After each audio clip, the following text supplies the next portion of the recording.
Our conversation is with Mr. Yuri Alexandrovich Bezmenov. Mr. Bezmenov was born in 1939 in a suburb of Moscow. He was the son of a high-ranking Soviet Army officer. He was educated in the elite schools inside the Soviet Union and became an expert in Indian culture and Indian languages. He had an outstanding career with Novosti, which was the, and still is, I should say, the press arm or the press agency of the Soviet Union. It turns out that this is also a front for the KGB. One of his interesting assignments was to brainwash foreign diplomats when they visited Moscow. And he'll tell us a little bit about how they did this and how they planted information which eventually wound up in the press of the free world. He escaped to the West in 1970 after becoming totally disgusted with the Soviet system, and he did this at great risk to his life. He certainly is one of the world's outstanding experts on the subject of Soviet propaganda and disinformation and active measures. Mr. Bezmenov, I'd like to begin by having you tell us a little bit about some of your childhood memories. Well, the most vivid memory of my childhood was Second World War, or to be more precise, the end of the Second World War, when all of a sudden United States, from a friendly nation, which helped us to defeat Nazism, turned overnight into a deadly enemy.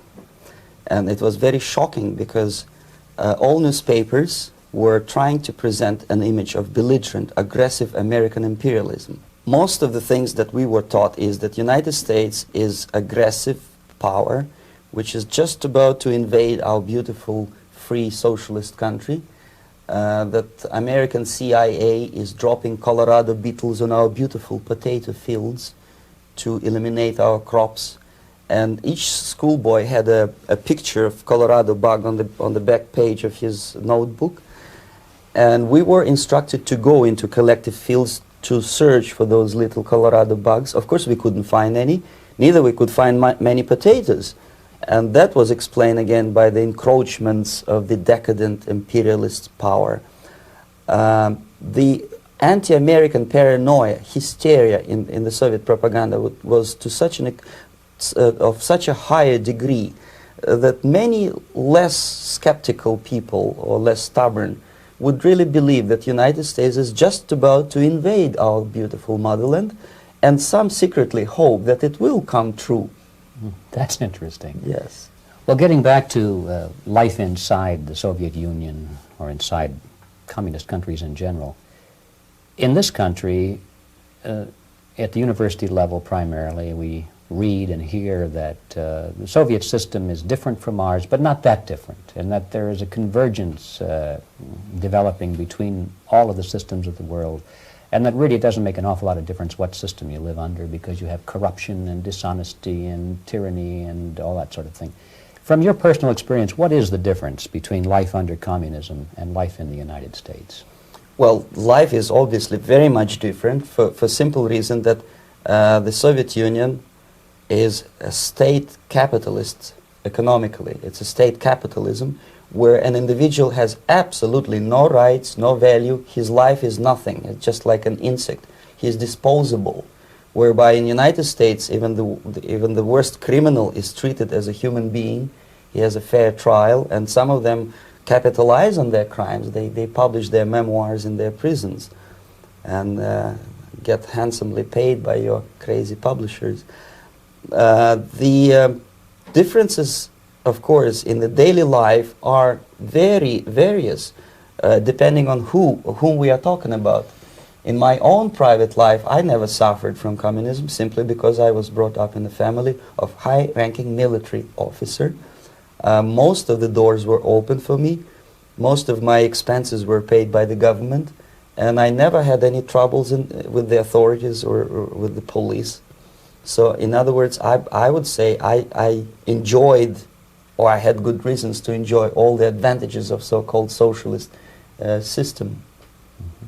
My main motivations to defect had nothing to do with affluence. It was mainly moral indignation, moral protest, rebellion against the inhuman methods of the Soviet system. Well, specifically, what did you object to? I objected, first of all, against oppression of my own dissidents and intellectuals. And that was the most disgusting thing that I witnessed as a young man, young student, who was brought up at a very troublesome period in our history, from Stalin to Khrushchev, from total tyranny and oppression to some kind of liberalization. Second, when I started working for the Soviet embassy in India, to my horror, I discovered that we are millions times more oppressive than any colonial or imperialist power in the history of mankind. That my country brings to India not freedom, progress, and friendship between the nations, but racism, exploitation, and slavery, and of course economical inefficiency to this country. Since I fell in love with India, I developed something which by KGB standards is extremely dangerous thing. It's called split loyalty, when an agent likes a country of assignment more than his own country. I literally fell in love with this beautiful country, a country of great contrasts, but also great humility, great tolerance, and philosophical and intellectual freedoms. My ancestors used to live in caves and eat raw meat when India was a highly civilized nation 6,000 years ago.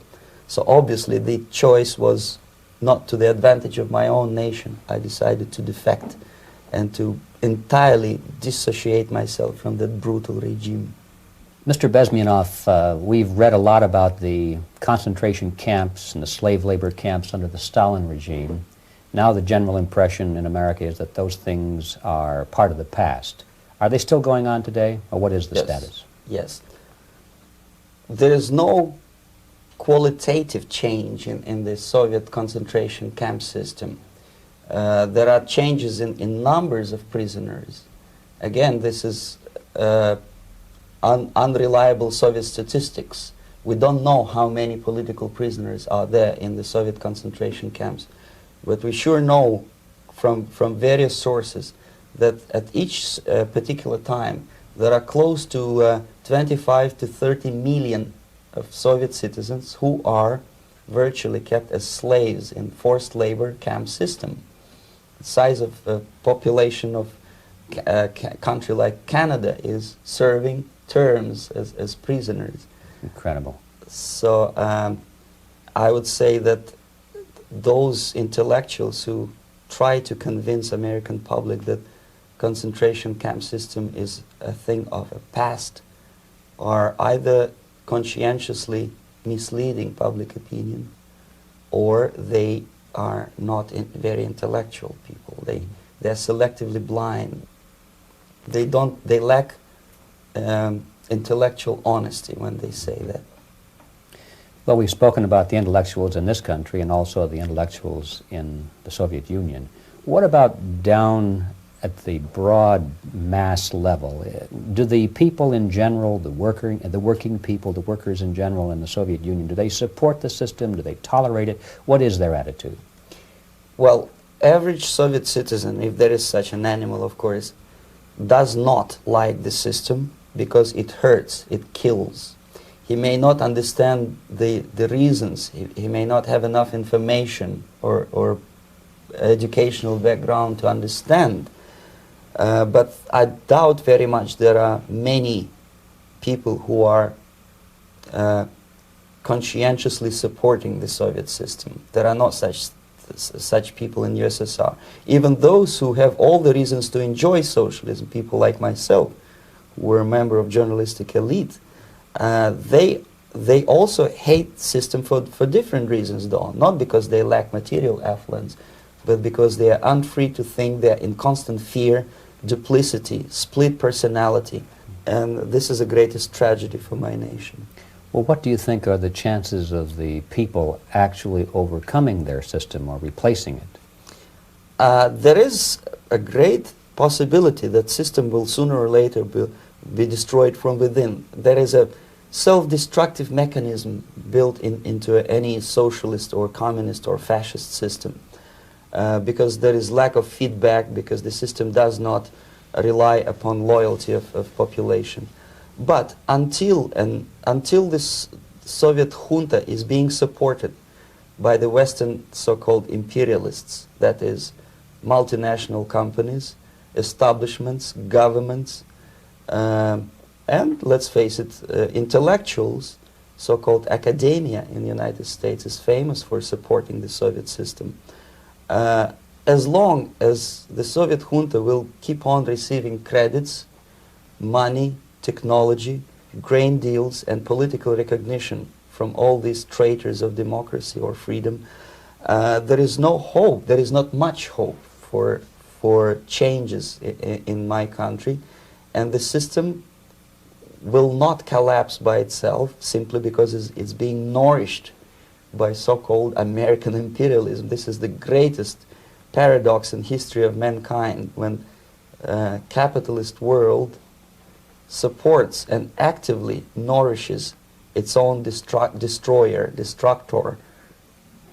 I think you're trying to tell us something. Oh, in yes. This country. I'm trying to tell you that it has to be stopped unless you want to end up in Gulag system and enjoy all the advantages of socialist equality. Working for free, catching fleas on your body, sleeping on the planks of plywood in Alaska this time, I guess. That's where Americans will belong, unless they will wake up, of course, and force their government to stop aiding Soviet fascism. Well, you told us a moment ago why you left the system. I'd like to hear the details of how you did it. It must have been a very dangerous thing. It was not so dangerous, it was crazy. First of all, because defecting in India is virtually impossible, thanks to very strong pressure from the Soviet government. Excuse me, you were in India on assignment at that time. Yes, I was working for the Soviet embassy in New Delhi as a press officer. And defecting for a Soviet diplomat is next to impossible. It's a suicide, as I said, because a great friend Indira Gandhi pushed a law through parliament which says, and I quote, "No defector from any country has a right of political asylum in any embassy on the territory of Indian Republic," which is a masterpiece of hypocrisy. No other defector but the Soviet one needs a political asylum. So knowing that perfectly well, I planned a craziest possible way to defect. I studied counterculture in India. There were thousands of young American boys and girls with no shoes, long hair, smoking hash and marijuana, studying sometimes Indian philosophy, sometimes simply pretending that they studied. And they greatly annoyed Indian police, and they were laughing stock of Indians because obviously they were good-for-nothing students. I studied carefully where they congregate, what routes they travel, what language they speak, what do they smoke. And one day I simply joined a group of hippies to avoid detection of Indian police. I was dressed as a typical hippie with blue jeans, long kameez shirts, with all kind of nice decorations like beads, long hairs. I bought a wig because for several weeks I had to turn myself from a conservative Soviet diplomat into a very progressive American hippie. And that was the only way that I could avoid detection. It was very interesting experience, but it was necessary because from my own knowledge as a member of Soviet embassy staff, I knew that there were many cases when Soviet defectors were betrayed by Indian police, and also some Western embassies played a very dirty role in betraying the Soviet defectors.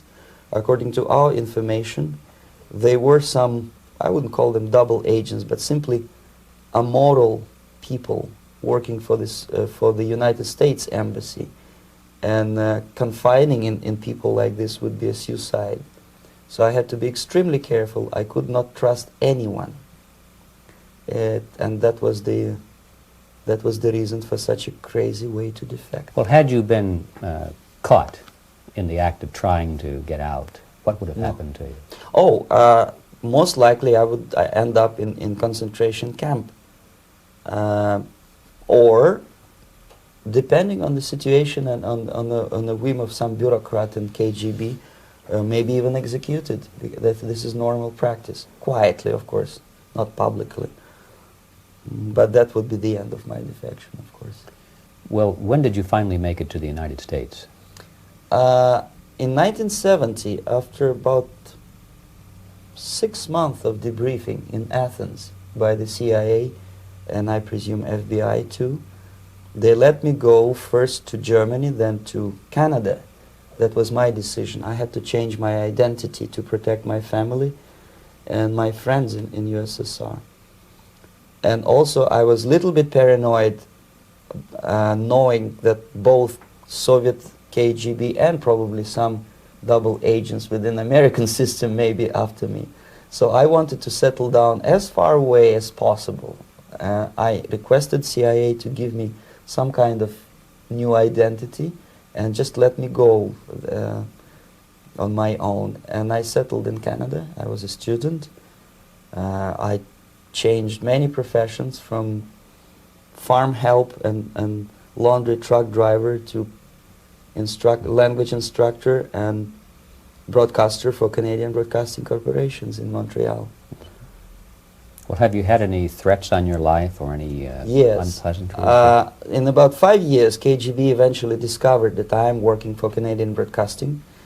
I made a very big mistake. I started working for overseas service of CBC, which is similar to Voice of America, in Russian language. And of course, monitoring service in USSR picked up every new voice. Every new announcer, they would make it a point to discover who he is. And in 5 years, sure enough, slowly but surely, they discovered that I am not Thomas Schumann, that I am YURI Alexandrovich Bezmenov, and that I am working for Canadian Broadcasting, and undermining beautiful détente between Canada and USSR. And the Soviet ambassador Alexander Yakovlev made it his personal effort to discredit me. He complained to Pierre Trudeau, who is known to be a little bit soft on socialism. And the management of CBC behaved in a very strange, cowardly way, unbecoming to representatives of an independent country like Canada. They listened to every suggestion that Soviet ambassador gave, and they started shameful investigation, analyzing content of my broadcasts to USSR. And sure enough, they discovered that some of my statements were probably would be offending to the Soviet Politburo. So I had to leave my job. And of course, subtle intimidations. They would say something like, please cross the street carefully because, you know, traffic is very heavy in Quebec. And fortunately, I know about the psychology and the logic of activity of the KGB, and I never allowed myself to be intimidated. This is the worst thing. This is what they expect a person, a defector, to be intimidated. Once they spot that you are scared, they keep on developing that line. Mm-hmm. And then eventually you either have to give up entirely and work for them, or they neutralize you. They would definitely stop all kind of political activity, which they failed to do in my case, mm-hmm. because I was stubbornly working for the Canadian Broadcasting. And in response to their intimidations, I said that, look, this is a free country, and I am as free as you are. And I also can drive very fast. And gun control is not yet established in Canada, so I had a couple of good shotguns in my basement. So welcome to visit me someday with your Kalashnikovs machine guns. So obviously it didn't work. Intimidation didn't work. So they tried different approach, as I described. They approached on the highest level, on the level of Canadian bureaucracy. Mm-hmm. And on that level they were successful. On that level they were successful. On individual level they failed flat. Mr. Bezmenov has brought a series of slides with him that he has taken from the Soviet Union, and I think this is a good time to take a look at the slides. Yes. Now, the viewers will be able to see these slides as we talk about them. Yes, this is a collection of slides which are, some of them are snapshots from my family album, some of them are documents which I smuggled from the Soviet embassy and some are reproductions from local mass media. I usually show them to establish my credibility as a defector. This is a picture of my native town, Mытищи, about 20 miles north from Moscow. Characteristically, there is a statue of Comrade Lenin in the central square. This is myself at the age of 7, again, characteristically, under the statue of Comrade Stalin, extending his friendly hand to peoples of the world. At that age, of course, I was still idealistically minded young communist, and I still believe that sooner or later things will go for better. But I realized that the system stinks, that something is fishy, and that ideology is fake, and the propaganda about advanced Soviet agriculture simply didn't meet the criteria of reality. If they talk about abundance of food and there is none in the stores, there must be something wrong. My father was, he is on the left here, my father was officer of the General Staff of the Soviet Army. He was inspector of land forces, Soviet troops stationed in countries like Mongolia, Cuba, East European countries. Were he alive today, most likely he would be inspecting Soviet troops in Nicaragua, Angola, and many other parts of the world. Fortunately, he died and he didn't see the disgrace, because deep inside he was a Russian patriot. He didn't like the idea of expanding Soviet military might, especially in the areas where we were not welcomed at all. Unlike many other military officers, he was reporting directly to the Minister of Defense, bypassing KGB and diplomatic service. In other words, he was a trusted military professional. And my impression that this type of people are much less hawkish and adventuristic than party bureaucrats in Kremlin. When American mass media describes Soviet military as potentially dangerous counterpart for Pentagon, I simply laugh, because I know better. I know that the most dangerous part of the Soviet power structures are not military at all.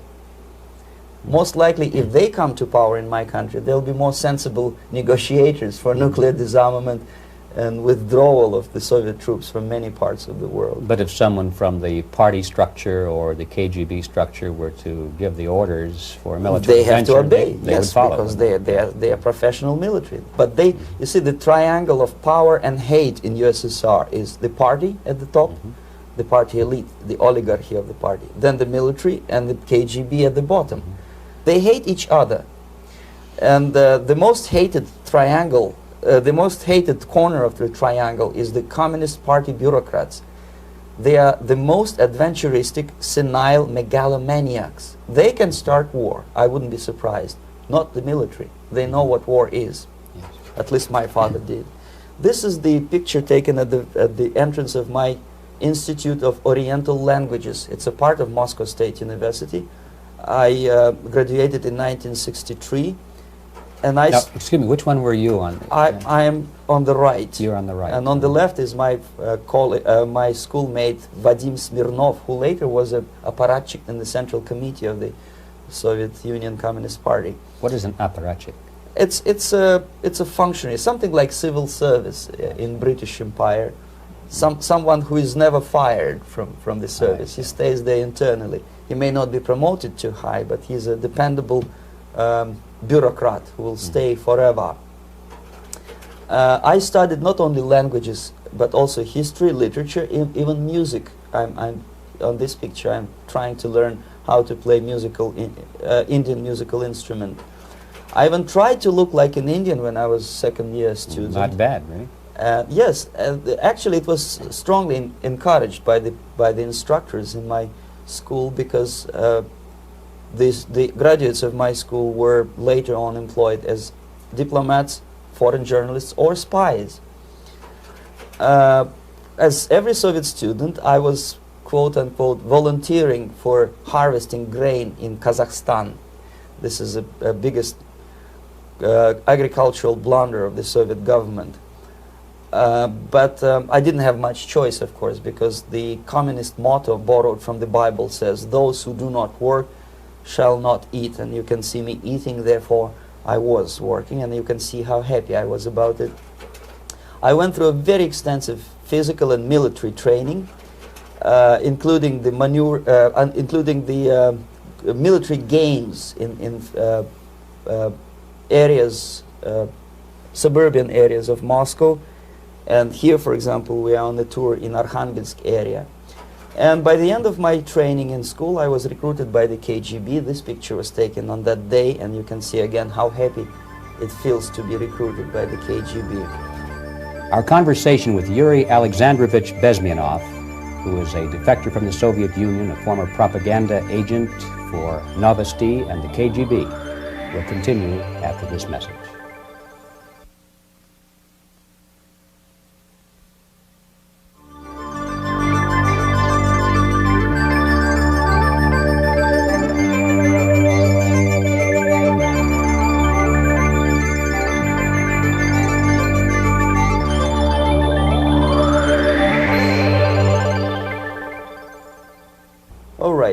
As every student in USSR, I went through very extensive physical and military training and civil defense training too. Unlike in United States, where civil defense is virtually non-existent, zero. In USSR, every student, whatever his major subject, has to go through very extensive 4-year military and civil defense training. You can see me here with a group of students during one of the war games near Moscow. The main idea, of course, is to prepare a huge reserve army of the USSR. Each student has to graduate as a junior lieutenant. In my case, it was administrative and military intelligence service. My first assignment was to India as a translator with the Soviet Economical Aid Group, building refinery complexes in Bihar state and Gujarat state. At that time, I was still naively, idealistically believing that what I was doing contributes to the understanding and cooperation between the nations. It took me quite a number of years to realize that what we were bringing to India was a new type of colonialism, 1,000 times more oppressive and exploitative than any colonialism or imperialism in history of mankind. But at that time, I was still hoping that, well, maybe it's not that bad, could be worse, and things may go for better. And I even tried to implement the beautiful Marxist motto, proletarians of all the countries unite. I tried to unite with a nice Indian girl, and I was fascinated by Indian culture, by the family life in this country. But obviously, Communist Party had different plans for my genes, so I had to marry this beautiful Russian girl. In the span of my career, I married 3 times. Most of these marriages were marriages of convenience on advice from the Department of Personnel.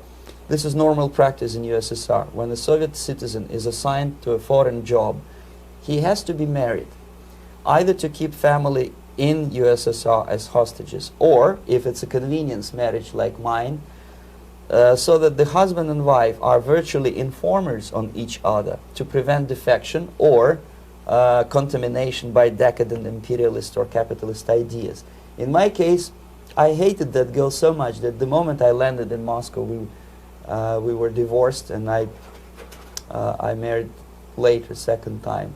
By the end of my first assignment in India, I was promoted to the position of public relation officer. You can see me here translating a speech by a Soviet boss.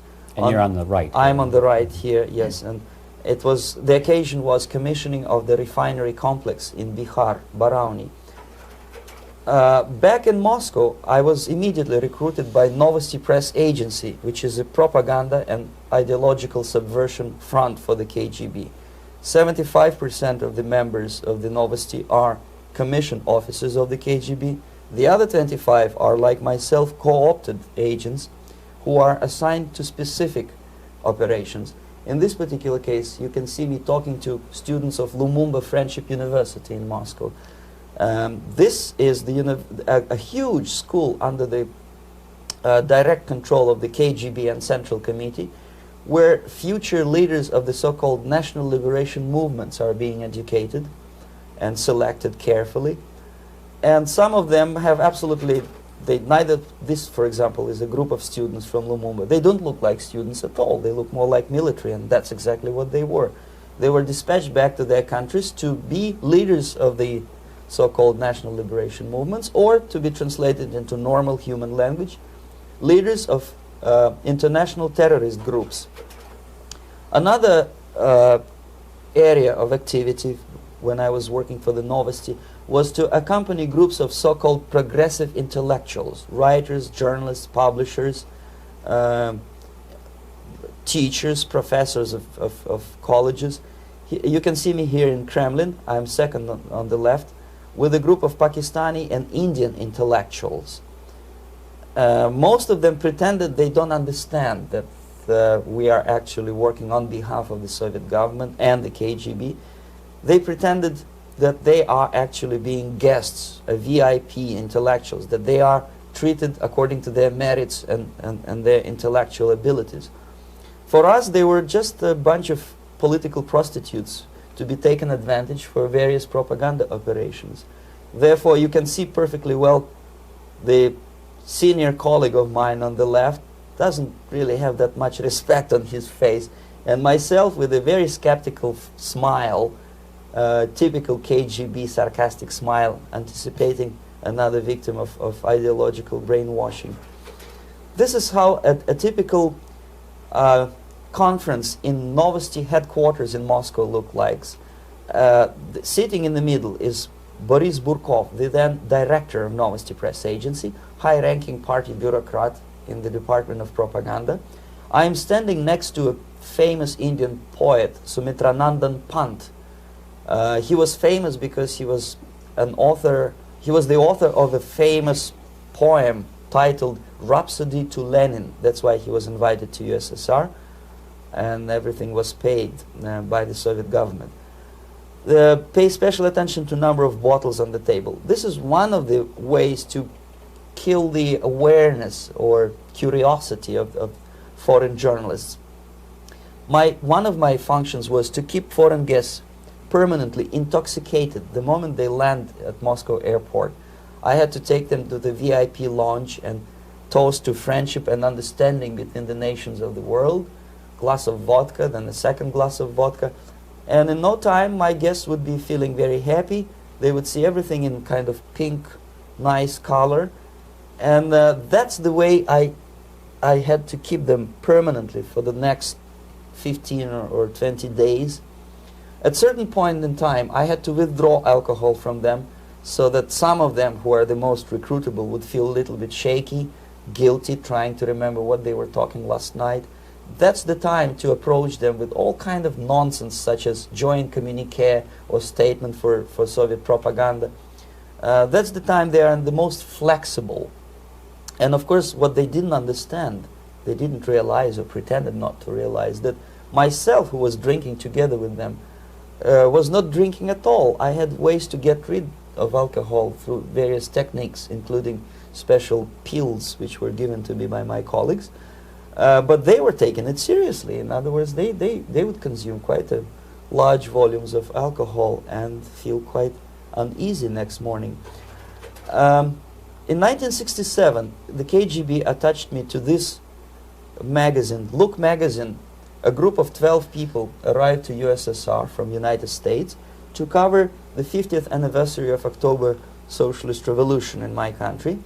From the first page to the last page, it was a package of lies, propaganda cliché, which were presented to American readers as opinions and deductions of American journalists. Nothing could be far from truth. These were not opinions. They were not opinions at all. They were the clichés which the Soviet propaganda wants American public to think that they think. If it does make any sense at all. It sure does, because from the viewpoint of the Soviet propaganda, although there are some subtle criticisms of the Soviet system, the basic message is that Russia today is a nice, functioning, efficient system supported by majority of population. That's the biggest lie. And of course, American intellectuals and journalists from Look magazine elaborated on that untruth in various different ways. They intellectualized that lie. They found all kind of justifications for telling lies to American public.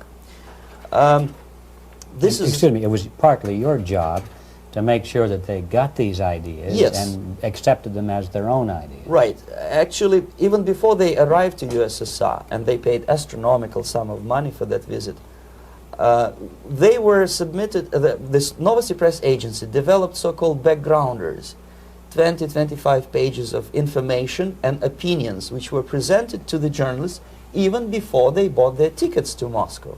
They had to analyze the situation, and judging on their reaction to that backgrounder, the local Novosti representative or local Soviet diplomat in Washington, D.C. would assess whether they be given visa to USSR or not. So they were selected ahead of time. Oh yes, they were pre-selected very carefully, and there is not much chance for an honest journalist to arrive to USSR and to stay there for 1 year and to bring this package of lies back home. This, for example, is a centerfold of the Look magazine. They presented this monument erected by Communist Party in Stalingrad as the symbol, personification of Russian military might. And they said in the article, which is published on the site, that Soviets are very proud of the victory in the Second World War. This is another big myth, a lie. No sensible people would be proud to lose 20 millions of their countrymen in a war which was started by Genoese Hitler and Comrade Stalin and paid by American multinationals. Most of the Soviet citizens look at this type of monuments with disgust and sorrow, because every family lost father, brother, sister, or child in the Second World War. Yet American journalists who were trying to appease, to please their hosts, presented this picture on the centerfold as the symbol and personification of Soviet national, they call it Russian national spirit. And it was greatest misconception and a very tragic misunderstanding. Of course, Look magazine was not distributed in USSR. The main audience was in United States. But I presume that many Americans, millions of Americans who were reading Look magazine at that time, had absolutely wrong idea about the sentiments of my nation, about what the Soviets are proud of and what they hate. This is a group, you see the same lady with the sword in Stalingrad. This is the group of journalists. Myself is in the center with the same devilish smile. And Mr. Philip Harrington is on the extreme left there with his camera. This is the gentleman which was so deaf or so uninterested in what I had to say to him. This is the same picture, a blow-up of the same picture. Many guests from various countries, in this particular case from Asia and Africa, were taken by me as a Novosti Press Agency employee for a tour across Siberia, for example. We would show them typical kindergarten, you see, nothing special by American standards, just nice children sitting, eating their breakfast or lunch. What they could not understand, or they pretended not to understand, that this is an exemplary kindergarten. This is not the kindergarten for average person or average family in USSR. And we maintain that illusion in their minds. You can see myself under the red spot in the middle there with the same business-like expression. I'm doing my job. That's what I'm assigned to do, and that's what I was paid to do. But deep inside, I still hope that at least some of these useful idiots would understand that what they are looking at has nothing to do with the level of affluence in my nation. This is a better picture which reflects the true spirit of the Soviet childhood. This picture was printed in a Canadian government publication by mistake. In the middle you can see children playing on a small courtyard, and the caption goes, "This is a typical kindergarten in Siberia." What these idiots didn't understand, that it is not kindergarten at all. It is a prison for children of political prisoners. But there was not a single mentioning that what they were visiting actually was an area of concentration camps. And the job of people like myself to help them to not to notice that they are actually talking to prisoners. Most of the children were dressed, especially on the occasion of the foreigners' visit. The Of course, there were no corpses on the ground. There were no machine gun guards. And well, it looks not very pleasant, as you see. It looks dull, but obviously it does not create an impression that this is actually a prison. Well, did any of the journalists have the curiosity to ask about prisons and that kind of thing? Yes. They were in Siberia. This Yes. is what you associate. Yes, some of them asked questions, and naturally we would give them, for the stupid question, we give them stupid answer. No, there are no prisons in Siberia. No, most of the people who you see are free citizens of USSR. They are very happy to be here, and they are contributing to the glory of the socialist system. Some of them pretended that they believe what I was telling them, and most of them, we may discuss it later, what are the motivations of these people? Why would they stubbornly bring lies to their own population through their own mass media? I have various answers to this. There is not a single explanation. It's a complex of explanations. It's fear, pure biological fear. They understand that they are on the territory of an enemy state, a police state. And just to save their rotten skins and their miserable jobs, their affluence back home, they would prefer to tell a lie than to ask truthful questions and report truthful information. Second, most of these schmucks were afraid to lose their jobs, because obviously if you tell truth about my country, you will not last long as a correspondent of New York Times or Los Angeles Times. They will fire you. What kind of correspondent are you? You obviously cannot find common language with Russians if they kick you out in 24 hours. So just by trying to be conformist to their own editorial bosses, they tried not to offend the sentiments of the Soviet administrators and people like myself. Deep inside, I hope they would insult my or offend my sentiments.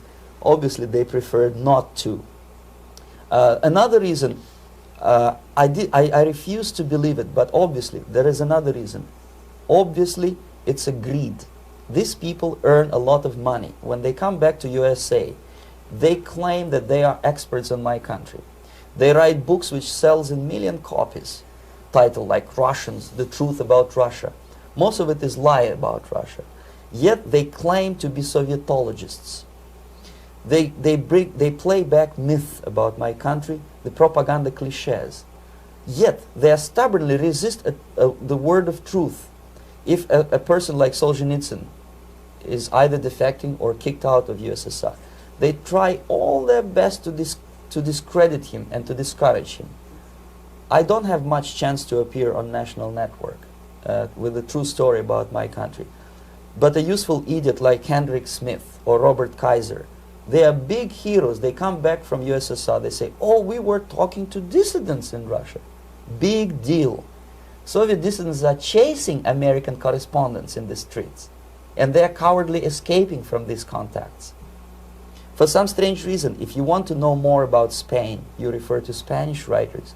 If you want to learn more about French, you read French writers.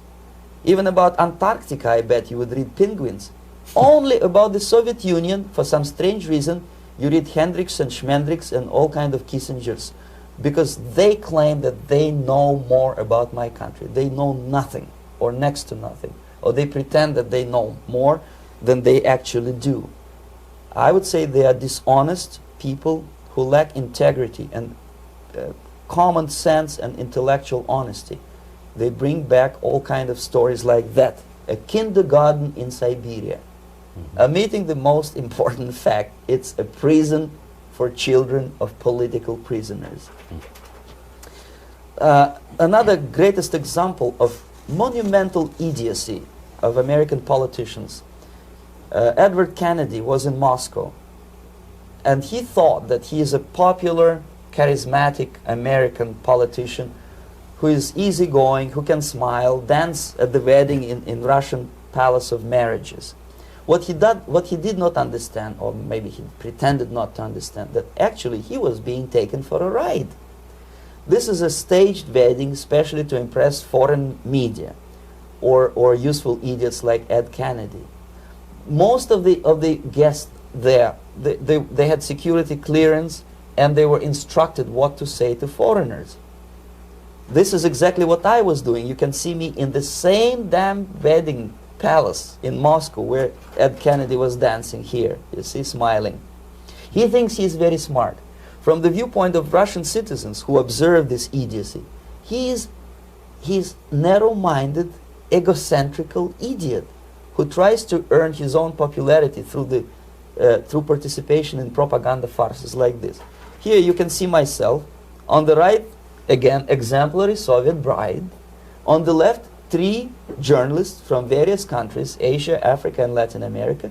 Obviously, they enjoying the situation. They will go back home and write the reports. We were present on a regular Soviet wedding. They were not present on a regular Soviet wedding. They were present, they were part of a farce, of a circus performance. Another thing which I had to sometimes risking my life to explain to foreigners. Time magazine, for example, is very critical of South African racist regime. The whole article was dedicated to the shameful internal passport system where blacks are not allowing to live with whites. For some strange reason, for the last 14 years since my defection, nobody wanted to pay attention to my passport.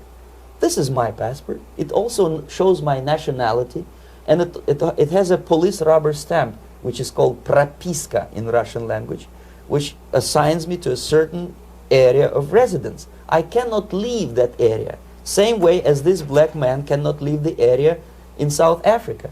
Yet we call South African government racist regime. Not a single Jane Schmonda or Fonda is brave enough, courageous enough to come to media and say, look, this is what happens in USSR. I send a copy of my passport to many American liberals and civil rights defenders and all the other useful idiots. They never bothered to answer me back. This shows what kind of integrity, what kind of honesty these people are. They're a bunch of hypocrites because they don't want to recognize a good example of racism in my country. This is the first stage of befriending a professor. You can see myself on the left with the same James Bond smile. On the right is my KGB supervisor, Comrade Leonid Mitrokhin, and in the middle a professor of political science in Delhi University. The next stage would be to invite him to a gathering of Indo-Soviet Friendship Society. There he is sitting next to his wife before he is being sent to USSR for free trip. Everything is paid by the Soviet government. He was made to believe that he is invited to USSR because he is a talented, sober-thinking intellectual. Absolutely false. He is invited because he is a useful idiot, because he would agree and subscribe to most of the Soviet propaganda cliché. And when he is coming back to his own country, he is going for years and years to teach the beauties of Soviet socialism to newer and newer generations of his students, thus promoting the Soviet propaganda line. The KGB was even curious about this gentleman. It may look innocent. Maharishi Mahesh Yogi, a great spiritual leader, or maybe a great charlatan and crook, depending on from which side you are looking at him. Beatles were trained at his ashram in Hardwar in India how to meditate. Mia Farrow and other useful idiots from Hollywood visited his school, and they returned back to United States absolutely zonked out of their minds with marijuana, hashish, and crazy ideas of meditation. To meditate, in other words, to isolate oneself from the current social and political issues of your own country, to get into your own bubble, to forget about troubles of the world.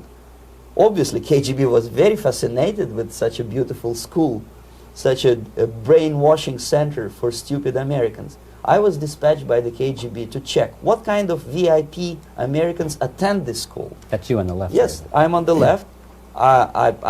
I was trying to get enrolled in that school. Unfortunately, the Maharishi Mahesh Yogi asked too much. He wanted $500 American for enrollment. But my function was not actually to get enrolled in the school. My function was to discover what kind of people from United States attend this school. And we discovered that yes, there are some influential members of family, public opinion makers of United States who come back with the crazy stories about Indian philosophy, Indians themselves look upon them as idiots, useful idiots. To say nothing about KGB, who looked at them as extremely naive, misguided people. Obviously, a VIP, say a wife of a congressman or a prominent Hollywood personality, after being trained in that school, is much more instrumental in the hands of manipulators of public opinion and KGB than a normal person who understands, who looks through this type of fake religious training. Why would they be more susceptible to manipulation? I just mentioned that because, you see, a person who is too much involved in introspective meditation. You see, if you carefully look what Maharishi Mahesh Yogi is teaching to Americans, is that most of the problems, most of the burning issues of today can be solved simply by meditating. Don't rock the boat. Don't get involved. Just sit down, look at your navel and meditate. And the things, due to some strange logic, due to cosmic vibration, will settle down by themselves. This is exactly what the KGB and Marxist-Leninist propaganda wants from Americans, to distract their opinion, attention, and mental energy from real issues of the United States into a non-issues, into a non-world, non-existent harmony.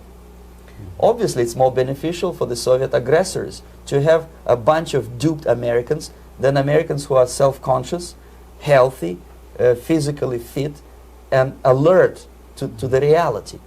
Maharishi Mahesh Yogi obviously is not on the payroll of the KGB. But whether he knows it or not, he contributes greatly to demoralization of American society. And he's not the only one. There are hundreds of those gurus who come to your country to capitalize on naivete and stupidity of Americans. It's a fashion. It's a fashion to meditate. It's a fashion not to be involved. So obviously, you can see that if KGB were that curious, if they paid my trip to Hardwar, if they assigned me to that strange job, obviously they were very much fascinated. They were convinced that that type of brainwashing is very efficient and instrumental in demoralization of the United States. Our conversation with Yuri Alexandrovich Bezmenov, who is a defector from the Soviet Union, a former propaganda agent for Novosti and the KGB, will continue after this message.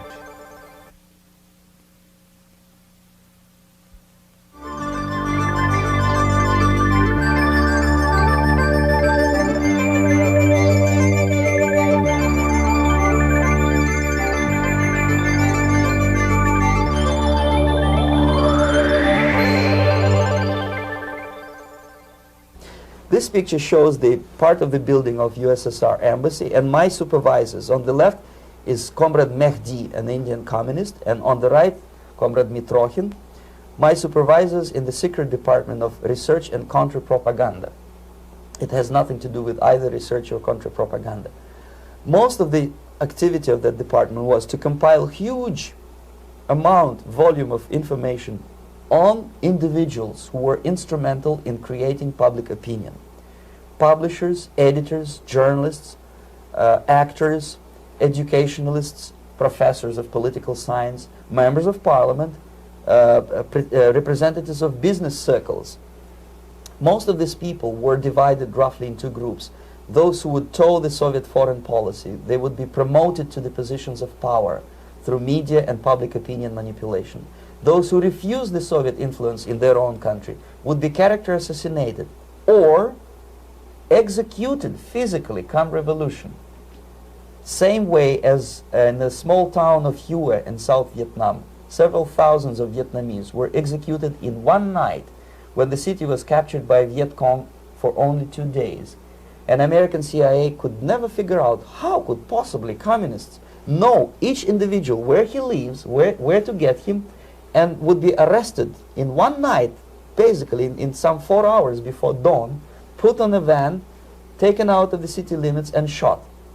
The answer is very simple. Long before communists occupied the city, there was extensive network of informers, local Vietnamese citizens, who knew absolutely everything about people who are instrumental in public opinion. including barbers and taxi drivers. Everyone who was sympathetic to the United States was executed. Same thing was done under the guidance of the Soviet embassy in Hanoi, and same thing I was doing in New Delhi. To my horror, I discovered that in the files where people were doomed to execution, there were names of pro-Soviet journalists with whom I was personally friendly. Pro-Soviet? Yes. They were idealistically minded leftists who made several visits to USSR, and yet the KGB decided that come revolution or drastic changes in political structure of India, they will have to go. Why is that? Because they know too much. Simply because, you see, the useful idiots, the leftists who are idealistically believing in the beauty of Soviet socialist or communist or whatever system, when they get disillusioned, they become the worst enemies. That's why my KGB instructors specifically made a point, never bother with leftists. Forget about these political prostitutes. Aim higher. This was my instruction. Try to get into large circulation, established conservative media. Rich, filthy rich movie makers, intellectuals, so-called academic circles. Cynical, egocentric people who can look into your eyes with angelic expression and tell you a lie. These are the most recruitable people, people who lack moral principles, who are either too greedy or too suffer from self-importance. They feel that they matter a lot. These are the people who KGB wanted very much to recruit. But to eliminate the others, to execute the others, don't they serve some purpose? Wouldn't they be the ones they rely on? They serve purpose only at the stage of destabilization of a nation. For example, your leftists in the United States, all these professors and all these beautiful civil rights defenders, they are instrumental in the process of the subversion only to destabilize the nation. When their job is completed, they are not needed anymore. They know too much. Some of them, when they get disillusioned, when they see that Marxist-Leninists come to power, obviously they get offended. They think that they will come to power. That will never happen, of course. They will be lined up against the wall and shot. But they may turn into the most bitter enemies of Marxist-Leninists when they come to power. And that's what happened in Nicaragua. You remember most of these former Marxist-Leninists were either put to prison or one of them split, and now he's working against Sandinistas. It happened in Grenada when Maurice Bishop was already a Marxist. He was executed by a new Marxist who was more Marxist than this Marxist. Same happened in Afghanistan when first there was Taraki, he was killed by Amin, then Amin was killed by Babrak Karmal with the help of KGB. Same happened in Bangladesh when Mujibur Rahman, very pro-Soviet leftist, was assassinated by his own Marxist-Leninist military comrades. It's the same pattern everywhere. The moment they serve their purpose, all the useful idiots are either be executed entirely, all the idealistically minded Marxists, or exiled or put in prisons, like in Cuba. Many former Marxists are in Cuba, in prison. So most of the Indians who were cooperating with the Soviets, especially with our Department of Information of the USSR Embassy, were listed for execution. And when I discovered that fact, of course I was sick. I was mentally and physically sick. I thought that I'm going to explode one day during the briefing at the ambassador's office. I would stand up and say something that we are basically a bunch of murderers. That's what we are. It has nothing to do with friendship and understanding between the nation and blah, blah, blah. We are murderers. We behave as a bunch of thugs in a country which is hospitable to us, a country which with ancient traditions. But I did not defect. I tried to get the message across. To my horror, nobody wanted even to listen, least of all to believe what I had to say. And I tried all kinds of tricks. I would leak information through letters or lost documents or something like that. And still I got no message. The message was not published even in the conservative mass media of India. The immediate impulse to defect was Bangladesh crisis, which was described by American correspondents as Islamic grassroots revolution, which is absolute baloney. There was nothing to do with Islam, and there was no grassroots revolution. Actually, there are no grassroots revolutions, period. Any revolution is a byproduct of a highly organized group of conscientious and professional organizers, but has nothing to do with grassroots. In Bangladesh, it was nothing with grassroots. Most of the Awami League party members, Awami League means People's Party, were trained in Moscow in the high party school. Most of the Mukti Fauj leaders, Mukti Fauj is in Bengali means People's Army, same as SWAPO and all kind of liberation armies all over the world, the same bunch of useful idiots. They were trained at Lumumba University and various centers of the KGB in Simferopol, in Crimea, and in Tashkent.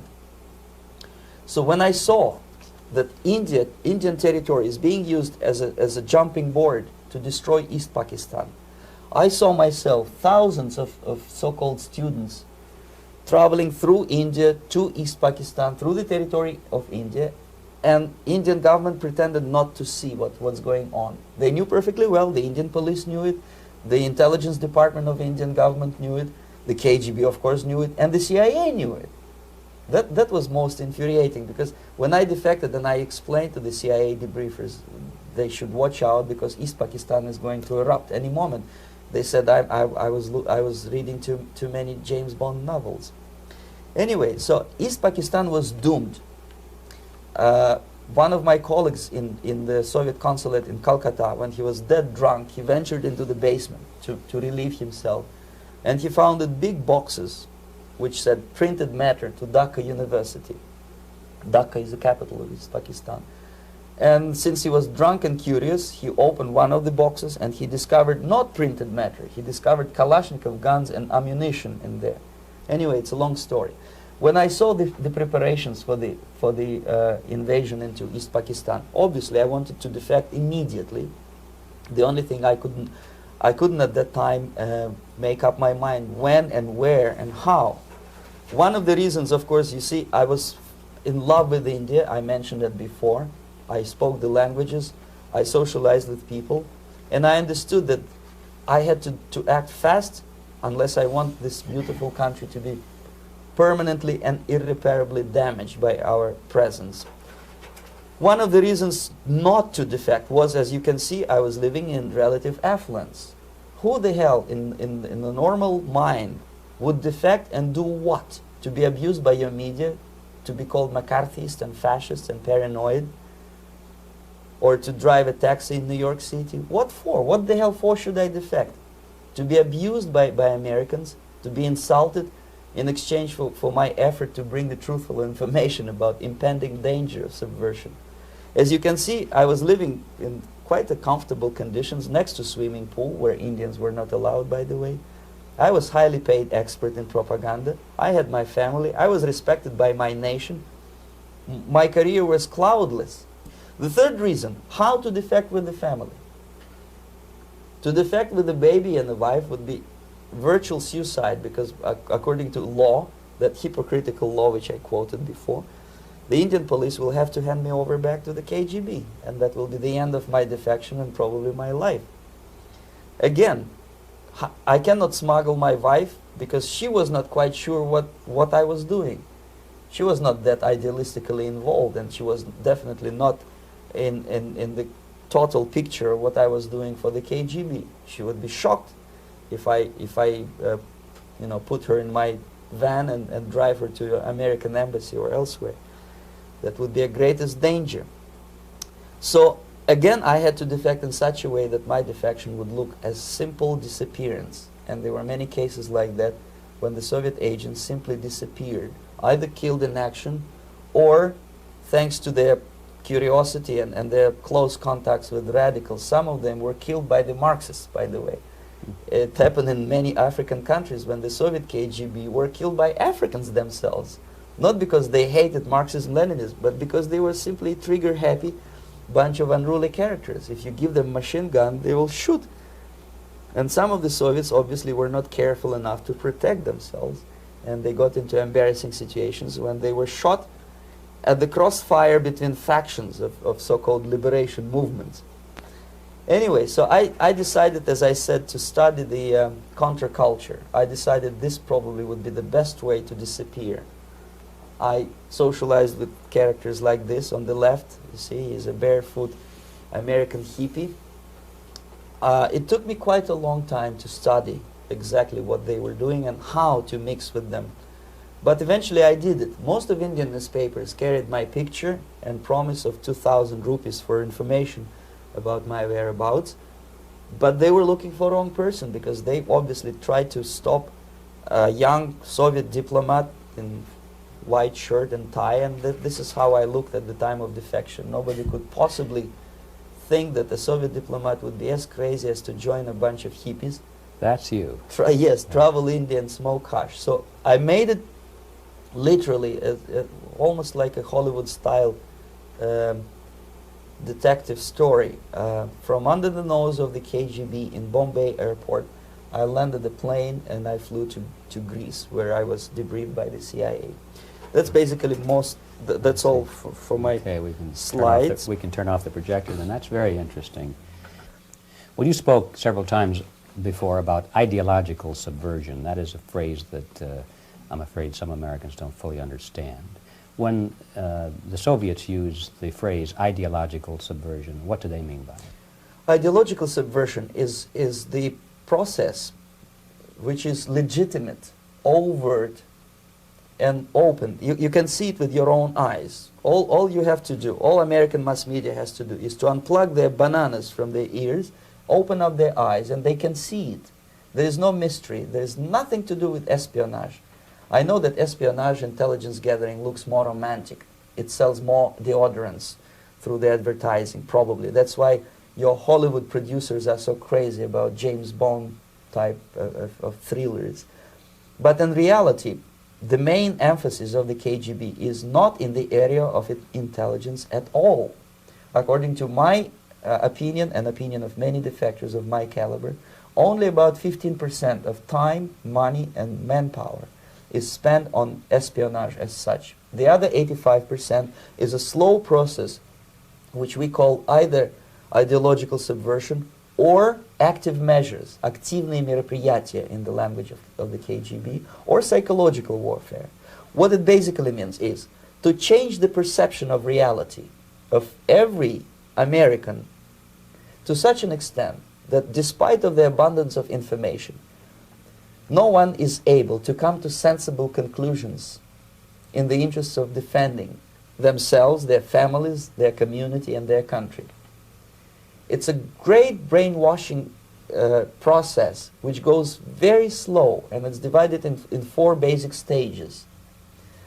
The first one being demoralization. It takes from 15 to 20 years to demoralize a nation. Why that many years? Because this is the minimum number of years which requires to educate one generation of students in the country of your enemy, exposed to the ideology of the enemy. In other words, Marxism-Leninism ideology is being pumped into the soft heads of at least 3 generations of American students without being challenged or counterbalanced by the basic values of Americanism, American patriotism.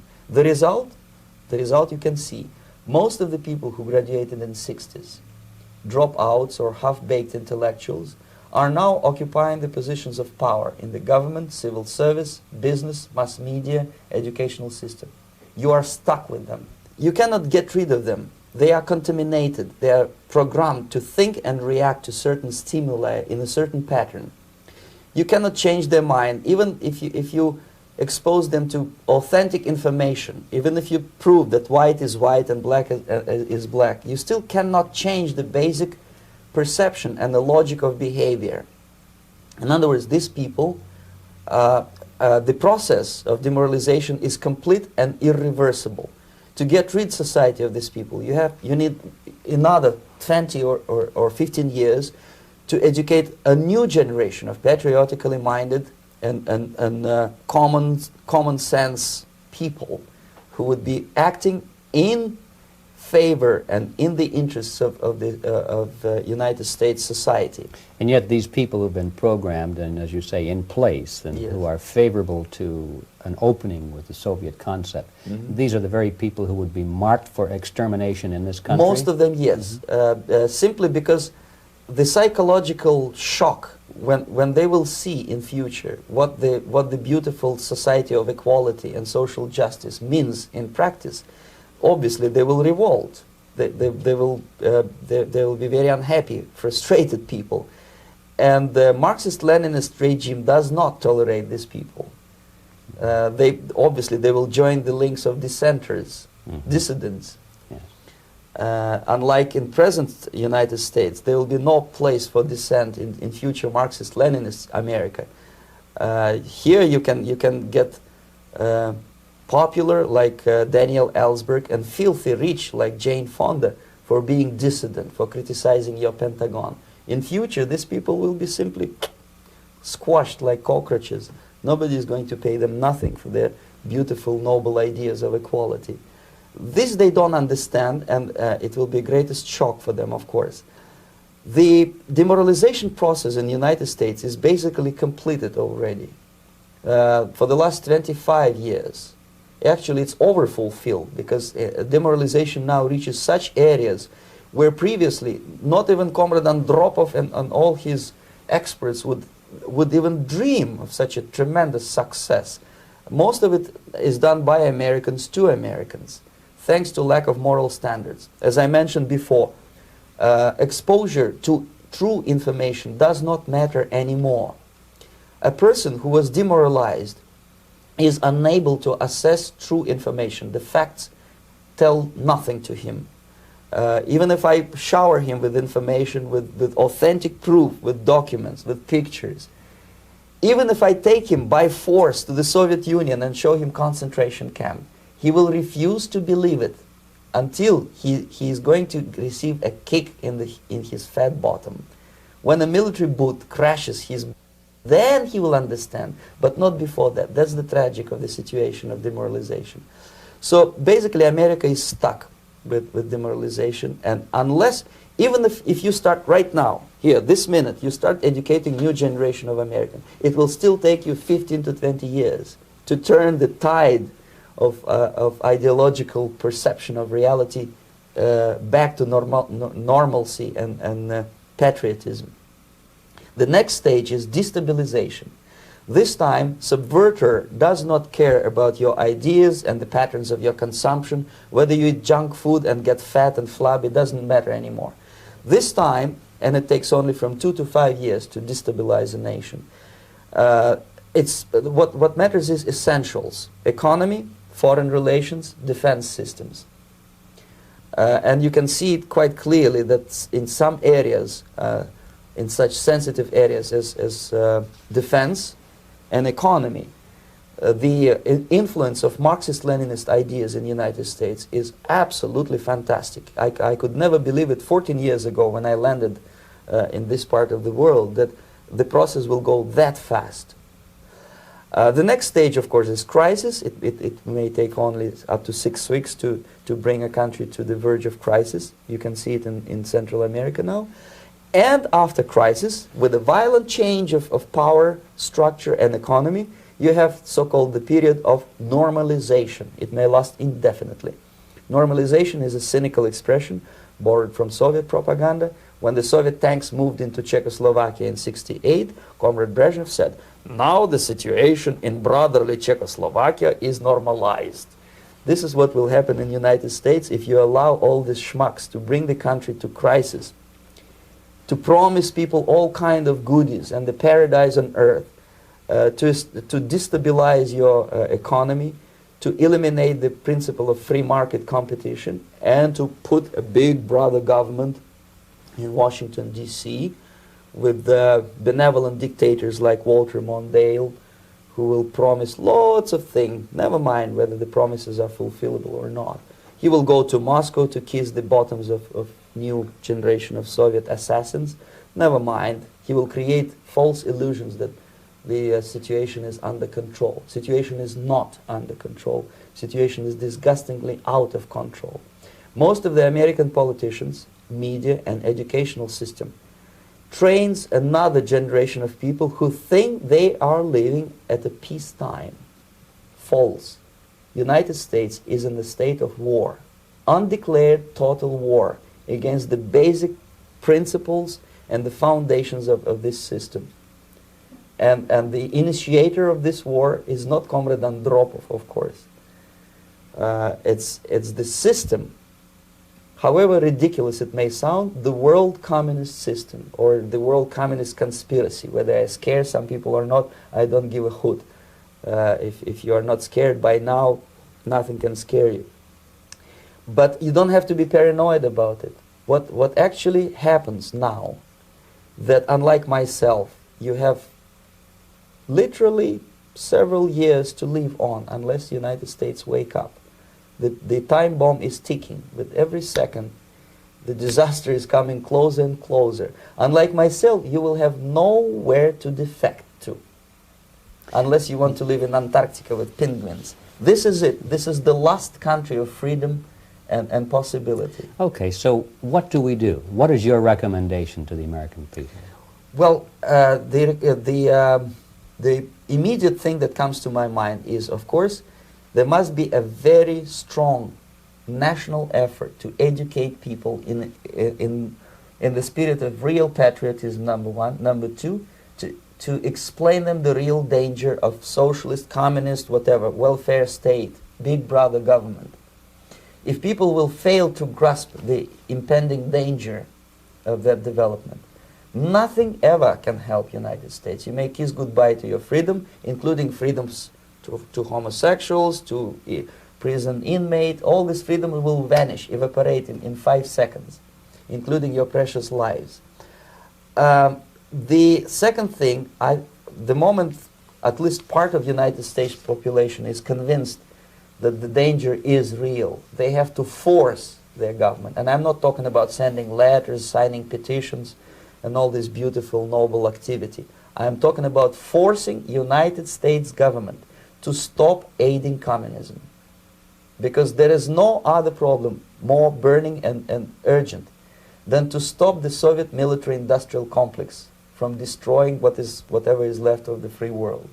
And it is very easy to do. No credits, no technology, no money, no political or diplomatic recognition, and of course no such idiocy as grain deals to USSR. The Soviet people, 270 millions of Soviets, will be eternally thankful to you if you stop aiding a bunch of murderers who sit now in Kremlin and whom President Reagan respectfully calls government. They do not govern anything, least of all such complexity as the Soviet economy. So basic, two very simple, maybe too simplistic answers or solutions, but nevertheless they are the only solutions. Educate yourself, understand what's going on around you. You are not living at the time of peace. You are in a state of war, and you have precious little time to save yourself. You don't have much time, especially if you are talking about young generation. There's not much time left for convulsions to the beautiful disco music. Very soon it will go, just overnight. If we are talking about capitalists or wealthy businessmen, I think they are selling the rope on which they will hang very soon. If they don't stop, if they cannot curb their unsettled desire for profit, and if they keep on trading with the monster of the Soviet communism, they are going to hang very soon. And they will pray to be killed, but unfortunately they will be sent to Alaska probably to manage industry of slaves. It's simplistic. I know it sounds unpleasant. I know Americans don't like to listen to things which are unpleasant. But I have defected not to tell you the stories about such idiocy as microfilm, James Bond type espionage. This is garbage. You don't need any espionage anymore. I have come to talk about survival. It's a question of survival of this system. You may ask me, what is it in for me? Survival, obviously, because unlike, as I said, I am now in your boat. If we sing together, we'll sing beautifully together. There is no other place on this planet to defect to.